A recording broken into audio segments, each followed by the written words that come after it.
The note was taped to the refrigerator handle with 2 strips of blue painter's tape, positioned at exactly eye level, so there was no chance I'd miss it. I'd just come back from my sister's place across town, a quiet Tuesday afternoon, grocery bags in both hands, and I stood in my own kitchen and read it twice before I fully understood what I was looking at. The food in this fridge is ours. Please do not use it. If you need groceries, you should buy your own. We've organized things this way for everyone's benefit. R. The R was written with a small decorative flourish. Renata had neat handwriting. I'd always noticed that about her. I set my grocery bags down on the counter. Slowly. The way you set things down when your hands are suddenly not entirely trustworthy. I opened the refrigerator. Inside, everything had been reorganized. Her Greek yogurts lined up in a row, Patrick's protein drinks on the second shelf, Renata's elaborate meal prep containers stacked with the labels facing outward. A small plastic basket on the bottom shelf held items with a handwritten tag tied to the handle. Renata and Patrick, as if the refrigerator needed a nameplate. My things, the low-sodium broth I used every morning, the container of cut fruit I prepared each Sunday, the pitcher of water I kept infused with cucumber and mint, were gone. Every last one. My name is Dorothy Callahan. I am 69 years old, and for 34 years, I walked into hospitals before dawn and left after dark, building nutrition plans for patients whose bodies had forgotten how to heal themselves. I knew more about food than most people would learn in 3 lifetimes. I knew what it cost a body to go without the right things. I knew, better than almost anyone, exactly what it meant to be denied nourishment. I want you to understand what my kitchen had been before any of this started. It was the room I loved most in the house I'd owned for 26 years. Not a large kitchen, galley style, narrow, with a window above the sink that caught the western light in the late afternoon and turned everything amber. I'd spent 26 years learning that kitchen the way you learn a person. Which burner ran hot, which drawer stuck in humidity, the exact angle to hold the oven door so it sealed properly. I'd cooked thousands of meals in that kitchen. Real meals, the kind built from scratch. Not because I had something to prove, but because after 34 years of watching people recover or not recover based partly on what went into their bodies, I developed a reverence for food that I couldn't switch off at 5 o'clock. My refrigerator had always been organized the way my hospital charts had been organized. Everything labeled, everything dated, a place for everything.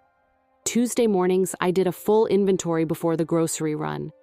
I threw nothing away that still had value and wasted nothing that could be repurposed. My neighbor Franklin used to joke that my refrigerator was the cleanest room in any house he'd ever visited. I took that as the compliment it was intended to be. Patrick had been my quiet, steady boy since he was small. He took after his father in temperament, unhurried, considered, the kind of person who thought before he spoke, and meant what he said when he finally said it. He'd worked his way up at an engineering firm downtown over 12 years, and I was proud of him in the specific way you're proud of someone who did it without shortcuts.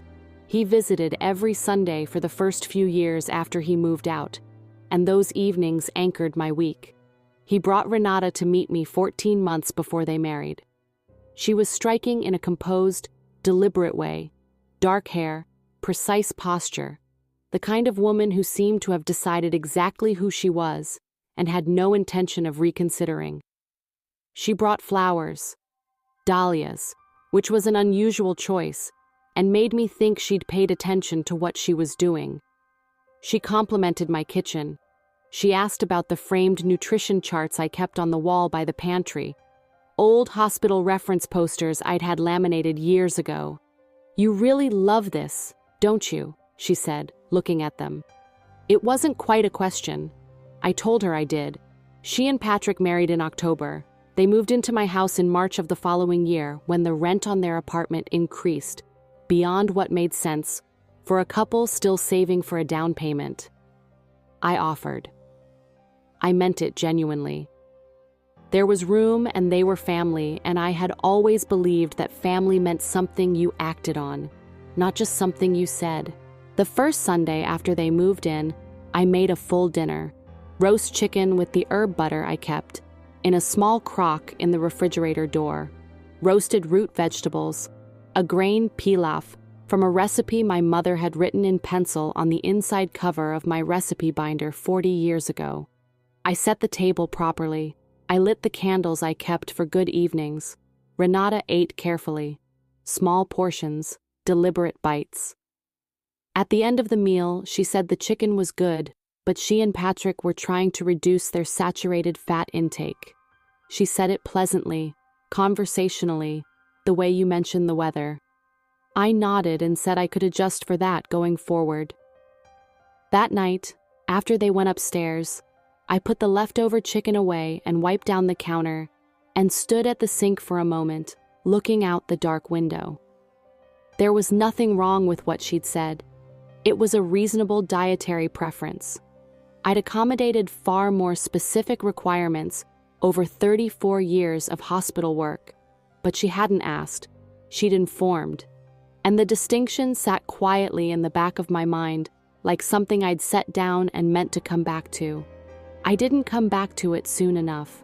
The first humiliation arrived so gently, I almost thanked her for it.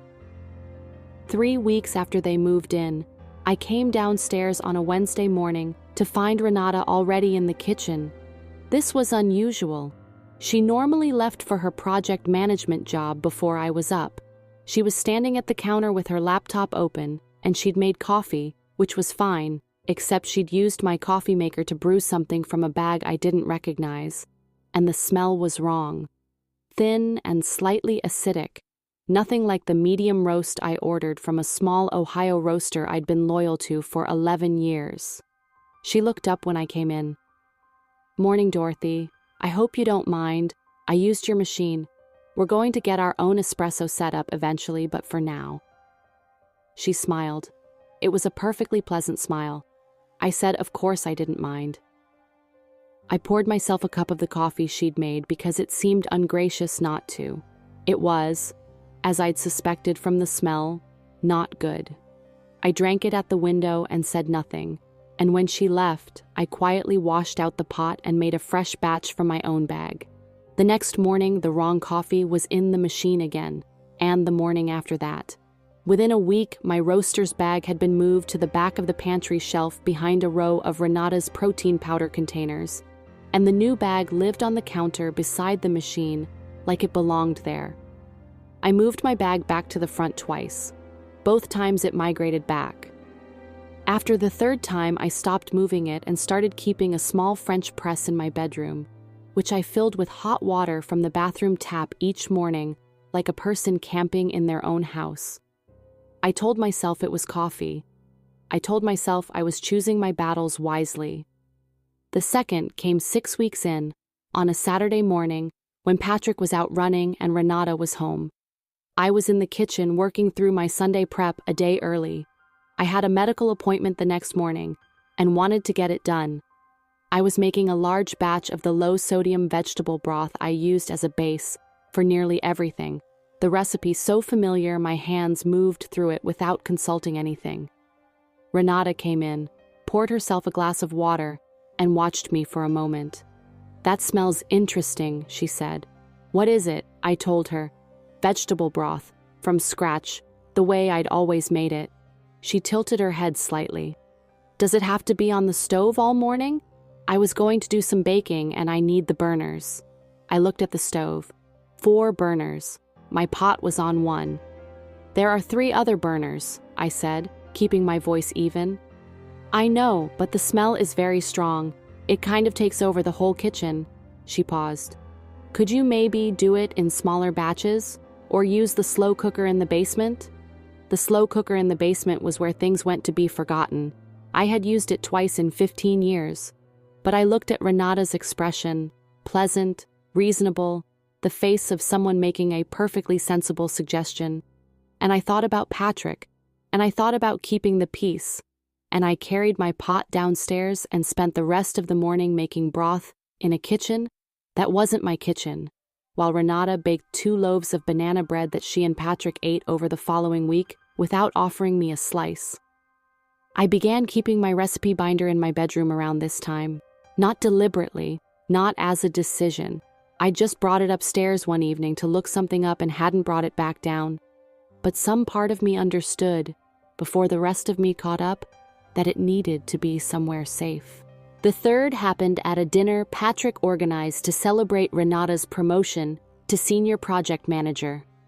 He'd invited her parents, a quiet couple from Columbus who I'd met twice before, and her closest colleague, a woman named Diane who talked with the confident fluency of someone accustomed to being the most prepared person in any room. Patrick asked me to cook, which I was glad to do. I spent 2 days on it: beef tenderloin, twice-baked potatoes, a composed salad, a proper dessert. I set the table with the good china I used for occasions that mattered. Renata's mother complimented the food 3 times. Diane asked for the dessert recipe. Patrick looked at me from across the table with the expression he'd had as a boy when something made him quietly happy. And Renata, at the end of the evening when her parents were getting their coats and Diane was finishing her wine, turned to her mother and said, just loud enough for the room, "Patrick's been so lucky that Dorothy enjoys cooking. It saves us having to figure out a whole other situation." She said it warmly, fondly, almost. Her mother smiled and nodded. I was standing 4 feet away holding the dessert plates I'd been clearing. Saves us having to figure out a whole other situation. I turned and carried the plates to the kitchen and set them in the sink and stood there for a moment with the water running over my hands, not washing anything, just standing. My old colleague from the hospital, a dietitian named Frances who'd retired 2 years before me, stopped by the following week for tea. We sat in the living room because the kitchen felt complicated in a way I couldn't fully explain. Frances looked at me over her cup and said, "You seem like you're managing something, Dorothy. What is it?" I told her things were just an adjustment. She nodded in the careful way of someone who hears the gap between what's being said and what's true. "You look tired," she said. "Not sleep tired, the other kind." I knew exactly what she meant. I'd seen it in patients. The exhaustion that comes from spending too much energy on something that should not require any energy at all.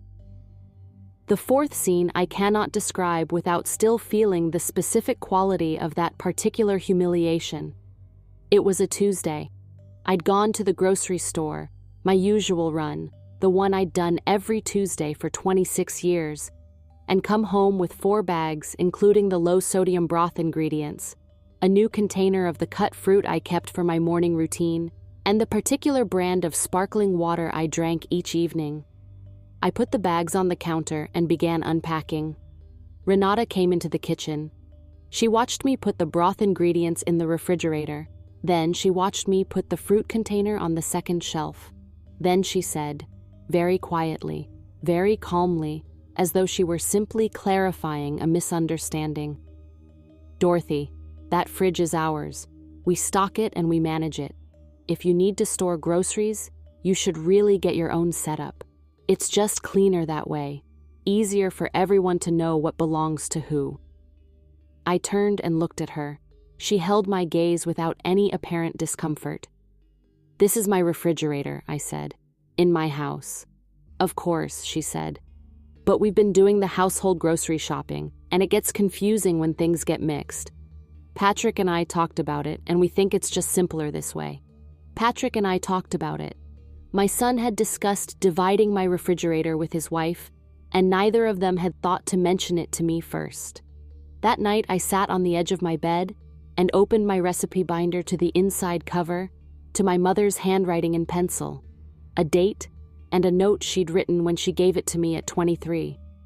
The pencil had faded to almost nothing over 46 years. I had to angle it toward the lamp to read it. I sat there for a long time in the angled light. Something had broken through, finally and completely. Not my composure, something else. something that had been suspended in uncertainty for months and had just resolved, quietly and without drama, into absolute clarity. I reached for the pen on my nightstand. I opened to a fresh page at the back of the binder, and I began to write down everything I needed to remember. The catalyst was a bank statement, not a dramatic one, not a statement that announced itself with anything unusual. It arrived the first Tuesday of the month, the way it always had, in a plain white envelope, and I opened it the way I always did, at my writing desk, with my reading glasses and a cup of tea, and I went through it line by line the way my father had taught me to do when I was 17 years old, and he sat me down and said that a woman who doesn't read her own bank statements is a woman who has given someone else permission to make decisions for her. I was 12 lines down when I stopped. There was a charge from a grocery delivery service I didn't recognize. $43.70, dated 3 weeks prior. I looked at it for a moment, then kept going. 2 lines later, another charge from the same service. $61.12. The week before that, a charge from a different grocery service entirely. $58. I got up and retrieved the previous 2 months of statements from the filing cabinet where I kept them in chronological order, the way I'd kept everything for 40 years. I spread all 3 statements across the desk and went through them with a highlighter, marking every charge from a grocery or food delivery service. By the time I finished, I had highlighted 19 separate charges across 3 months. The total, when I added it up twice to be certain, was $647.33. I sat back in my chair. I took off my reading glasses. I looked at the wall above my desk where I'd hung one of my old hospital nutrition charts, a color-coded breakdown of macronutrients, laminated, slightly faded at the edges. I'd looked at that chart nearly every day for 15 years and barely seen it anymore. I saw it now. Renata had been billing their grocery shopping to my household account, the account Patrick had access to for shared house expenses, utilities, repairs, the things we'd agreed upon when they moved in. She had extended the definition of shared expenses to include their personal groceries, quietly, incrementally, in amounts small enough that a person who didn't read their statements carefully would never have noticed. I picked up my pen. I opened the recipe binder to the fresh pages at the back. I began to document. I worked for 2 hours. Every charge, every date, every amount. Then I went back through 6 months of statements. I kept a full year. And found the pattern went back further than 3 months. It went back to month 2 of their stay. The total across 6 months was just over $1,400. I closed the binder. I sat quietly for a moment. Then I did something I hadn't done in years. I called my accountant, a methodical woman named Ruth, who had handled my finances since Gerald died and who I trusted completely. I told her I needed to understand something about shared household accounts and documentation. She told me to bring everything in Thursday morning. I said I'd be there. I told no one. I didn't change my behavior. I came downstairs each morning and made my coffee in the French press and ate my breakfast and moved through my days with the same measured quiet I'd maintained for months. But something had shifted in the architecture of how I moved through the house. I was no longer accommodating. I was observing. There is a significant difference between those two things, and I felt it in my body, like a change in weather. Renata sensed something. I believe that. She was a perceptive woman. That had always been true. And perceptive people notice when the temperature of a room changes, even when they can't identify the source. She became, in those days, more deliberate in her pleasantness, more present. She asked me about my appointments, about my sister, about whether I needed anything from the store. Each question was perfectly calibrated. Each one landed slightly wrong in the way that things land wrong when they're constructed rather than felt. Then came the morning that this story has always been moving toward. It was a Thursday, 6 days after I found the bank statements. I came downstairs at my usual time to find a second refrigerator in the kitchen, a small one, chest style, positioned against the wall beside the pantry door. It had been delivered and installed while I was asleep, or while I was at my sister's the previous afternoon. I wasn't certain when. On top of it sat the note I'd read once and would never forget. "The food in this fridge is ours. Please do not use it. If you need groceries, you should buy your own. We've organized things this way for everyone's benefit. Ari." I read it. I set my grocery bags down. I opened my refrigerator, the one I'd owned for 11 years, and found that my things had been removed and replaced entirely with Renata and Patrick's food, organized with the labels facing outward and the small basket on the bottom shelf with its handwritten nameplate. Patrick came downstairs 20 minutes later. He was in his work clothes, moving with the slightly accelerated energy of someone who knows a conversation is coming and has been preparing for it. He saw my face. He stopped in the kitchen doorway. "Mom," he started. "Sit down, Patrick." He sat. I remained standing. I was holding my grocery bags still, one in each hand, and I set them on the counter with the particular deliberateness of someone choosing not to throw them. "Did you know about this?" I asked. I meant the refrigerator, the note, all of it. He was quiet for 3 seconds. 3 seconds is a long time when you're waiting for your son to tell you whether he participated in something done to you in your own home. "Renata thought it would help with the tension," he finally said, "around the food stuff." The food stuff. 11 months of systematic displacement summarized as the food stuff. "And you agreed," I said. He looked at the table. "I thought it might help." I looked at my son, this careful, considered man I'd raised, and I understood something I had been resisting for months. Patrick wasn't cruel.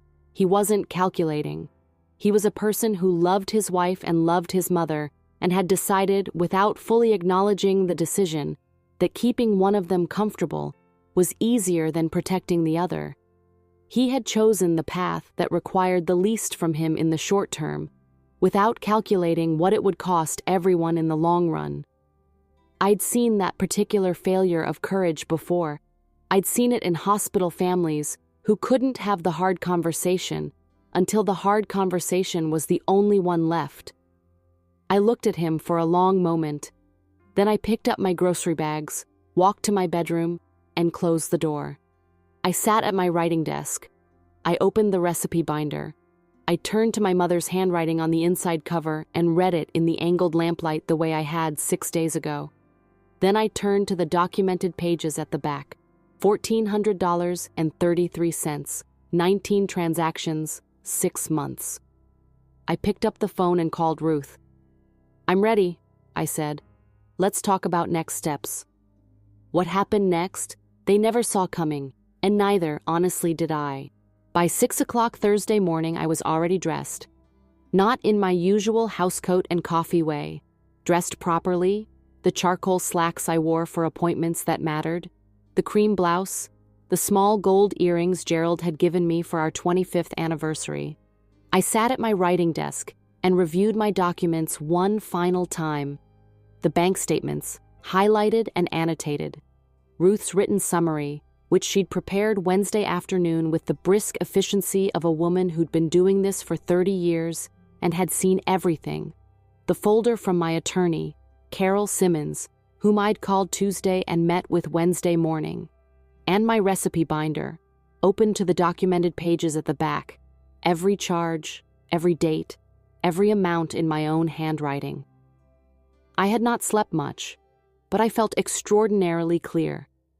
By 7, I had made 2 phone calls. The first was to my bank, where I spoke with a manager named Gerald, different Gerald, but I noted the coincidence, and completed the process I'd begun with Ruth on Tuesday. The household account Patrick had access to was closed. A new account, in my name only, was active. Any pending transactions from the grocery delivery services were flagged and reversed where possible. Gerald, the manager, was professional and thorough and asked no unnecessary questions. The second call was to a locksmith. By 8:30, I was sitting in my reading chair in the living room with a cup of tea made from my own things, in my own kitchen, from the groceries I'd quietly restocked in a small cooler I'd kept in my bedroom closet for the past 4 days. I'd moved efficiently and without announcement, the way I'd learned to move through hospital wards at 5 in the morning, purposefully, quietly, disturbing nothing that didn't need disturbing. Patrick came downstairs at 8:45. He was surprised to find me dressed and sitting. He looked at my clothes, then at my face, then at the folder on the side table beside my chair. "Mom, what's going on?" "Sit down, Patrick. I need Renata here too." He went upstairs. I heard their voices, low and indistinct, for about 2 minutes. Then they both came down. Renata was dressed, but her composure had the slightly assembled quality of someone who'd put themselves together quickly. She sat on the sofa beside Patrick and looked at me with the careful pleasantness she'd perfected over 14 months. Patrick looked at his hands. I opened the folder and placed Ruth's summary on the coffee table between us. "That," I said, "is a documented record of $1,433 charged to my household account over 6 months. Grocery deliveries, food purchases, your groceries, billed to my account without my knowledge or permission." I kept my voice the way I'd kept it through 34 years of delivering difficult information to people who weren't ready to hear it. Level, clear, not unkind. Ruth has prepared that summary. Carol Simmons, my attorney, has reviewed it.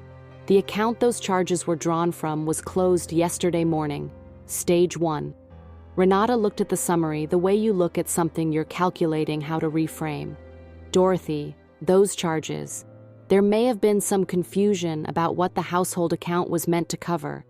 Patrick and I understood that shared expenses, grocery deliveries to this address, paid for from my account, for food that was labeled with your name and stored in a refrigerator you designated as yours," I said. Ruth's summary distinguishes clearly between documented shared expenses and these charges. The distinction is not ambiguous. Stage 2 arrived quickly, and it came from Patrick, which surprised me. He leaned forward, and for a moment I saw something in his face I hadn't seen since he was 15 and had made a serious mistake and knew it. "Mom, why didn't you just say something?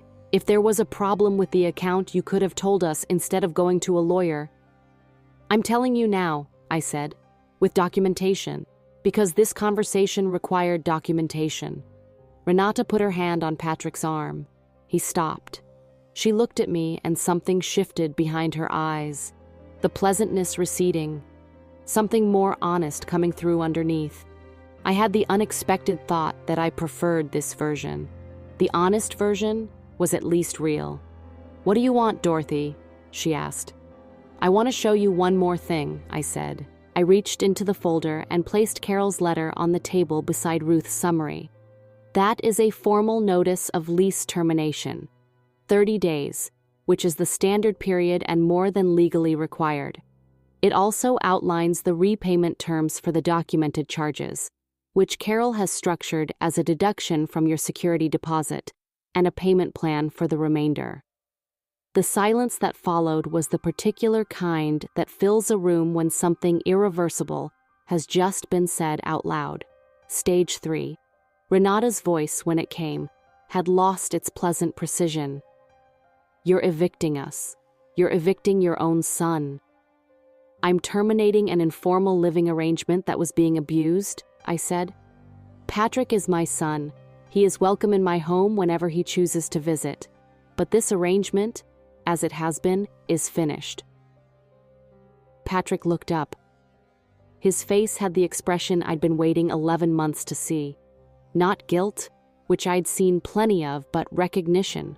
The specific recognition of someone who finally understands what they've been participating in by choosing to look away from it. "Renata," he said quietly. "Not to me, to her. She didn't answer him. The unexpected element came 40 minutes later when the locksmith arrived. I had told no one he was coming. Renata had gone upstairs. Patrick was sitting at the kitchen table with his coffee, not speaking, in the careful stillness of someone processing something large. When the knock came and I opened the door and the locksmith came in with his kit, Patrick watched him without surprise. He didn't object. He didn't ask why. He simply sat there and watched the front and back door locks be replaced with the quiet acceptance of a man who had understood, finally, that this was the correct and inevitable consequence of choices made over a long period of time. Franklin from next door was trimming the hedge along our shared fence when the locksmith's van was parked in front. He caught my eye through the front window and raised his hand in a small wave. I nodded back. He didn't ask questions. He never did. That evening, after Patrick had made 2 trips to his car with boxes, and Renata had moved through the house with the brisk efficiency of someone converting emotion into logistics, after the last car door closed and the street went quiet, I stood in my kitchen for a long moment. I opened my refrigerator. My refrigerator, fully mine again, mostly empty now but organized in the specific way I'd always organized it. By category, by date, by frequency of use. I put the cooler contents back where they belonged. The low-sodium broth on the second shelf, the cut fruit in the clear container, the cucumber and mint water in its glass pitcher, slightly past its best, but still good. I moved the small chest freezer Renata had installed to the garage. It took me longer than it should have, and I had to stop twice, but I got it there. Then I went to my bedroom and took the recipe binder from the desk and carried it back downstairs and set it on the kitchen counter where it had lived for 26 years. The inside cover faced up. My mother's penciled handwriting, faded nearly to nothing, still legible if you angled it right. The house was quiet, finally quiet, but one thing still had to be faced. 5 months later, I made soup on a Tuesday morning the way I had always made soup on Tuesday mornings. And the kitchen smelled the way it was supposed to smell. Low-sodium vegetable broth from scratch, the real kind. The kind that takes 3 hours and fills the whole house. I had every burner going, something I hadn't been able to say in over a year. The recipe binder was open on the counter to a page I'd consulted so many times the binding had softened at that exact spot. The page corners worn to curves. My mother's handwriting on the inside cover was still there, still faded, still mine to read when I needed to. The refrigerator held exactly what I wanted it to hold. Nothing more, nothing less. The cucumber and mint water was back in its glass pitcher on the middle shelf, made fresh every 3 days, the way I'd always done it before I'd learned to make myself small in my own kitchen. Patrick called on Sundays now. Not every Sunday at first. The first month had been irregular, careful, 2 people relearning the shape of something that had been mishandled. But by month 3, it had steadied into a rhythm that felt, if not entirely like before, then like something honest being built from what remained. We talked about his work, about the hiking trail he'd found near his new apartment, about a documentary series he thought I'd find interesting. He didn't explain Renata, and I didn't ask. What I knew was this: he'd chosen the apartment alone. He was doing the thing he should have done before any of this began, living inside his own choices instead of someone else's management of them. Renata, I heard about only once, from Ruth, who mentioned in passing that a mutual acquaintance had seen her at a networking event, looking well, apparently consulting independently now. I noted it the way you note weather in a city you no longer live in. It told me something about her that I'd suspected, that she was a capable woman whose capabilities had been pointed in a damaging direction for reasons that had nothing to do with me and everything to do with a childhood I hadn't witnessed and couldn't fix. I didn't wish her harm. I didn't wish her anything in particular. I simply noted it and returned to what was in front of me. The grace moment came on a Wednesday in November, 6 weeks after the soup, Tuesday I've just described. Frances came for tea. She'd been coming monthly since the spring, a reclamation of a friendship I'd let grow thin during the worst of it. We were sitting in the kitchen, which was itself a reclamation. I'd stopped using the kitchen for visitors during those 11 months without fully acknowledging I'd done it. Now the kitchen was where I preferred to sit. It was the best room in the house, and I was done seating it.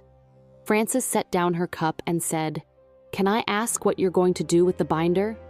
I'd shown it to her once, not the documented pages at the back, but the recipe pages, the 40 years of accumulated meals and adjustments and notes in the margins. She'd held it the way you hold something you understand the weight of. "Keep using it," I said. "What else would I do with it?" She smiled. "I thought maybe you'd want to do something more with it. You've been talking for 20 years about writing some of these down properly." I looked at the binder on the counter. I'd been thinking the same thing for several weeks without saying it. "I talked to someone at the community college," I said. "They run a continuing education program, nutrition, cooking fundamentals, food science for non-specialists. They're looking for someone to develop a course." Frances put down her cup. "Dorothy." "I told them I'd think about it," I said.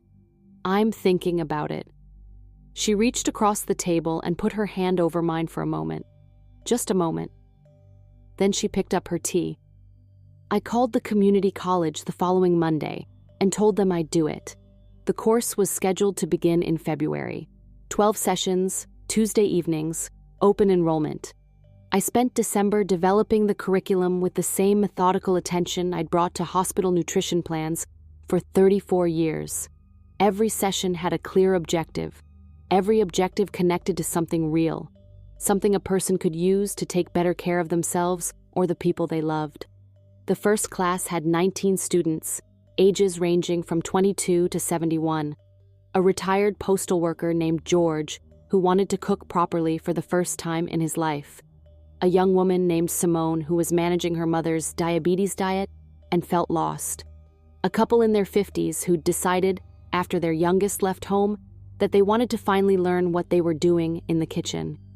After the third session, Simone stayed behind while the others filtered out. She'd been quiet during class, but attentive in the way that quiet people often are, taking in more than they let on. She stood by the counter where I was packing up the binder and said, "Can I ask you something?" I told her she could. My mother keeps saying she doesn't want to be a burden, about the diet stuff, about needing special meals. She apologizes every time I cook something different for her. She paused. How do I make her stop feeling that way? I thought about it for a moment, not because I didn't know, because the answer needed to be the right size for what she was actually asking. "Tell her that feeding someone well is not a burden," I said. "It's just love with a little more attention." Simone looked at me for a second. Then she wrote it down on the back of her course notes. I watched her do it and felt something complete itself quietly in my chest. The recipe binder sits on the kitchen counter now, always. Open most mornings to whatever I'm working on. The documented pages at the back have been removed and filed with Carol Simmons, where they belong. The back pages are filling up again with something else. Notes for the curriculum, new recipes, adjustments I'm testing for the course.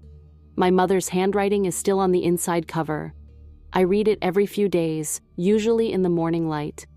This morning I made my coffee, my roast, my grinder, my kitchen, and stood at the window while it brewed and watched the light come up over the back fence.